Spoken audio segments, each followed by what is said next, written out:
Beach ছেড়ে চললাম আমরা রস আইল্যান্ডের উদ্দেশ্যে। স্পিড বোট আছে, উঠেছি 9 জন, আমাদের গ্রুপের 5 জন, আরও 4 জন বাইরের, মোট 9 জন উঠেছি।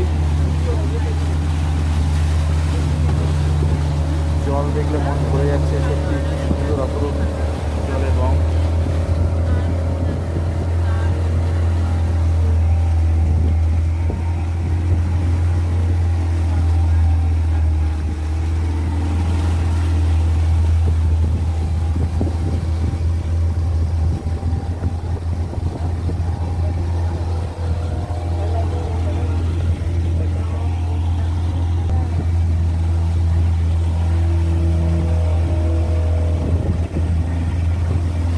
একটু হাওয়া লাগতে ঘামটা জুড়িয়ে গেল। ওই যে গেলে এখন পাশে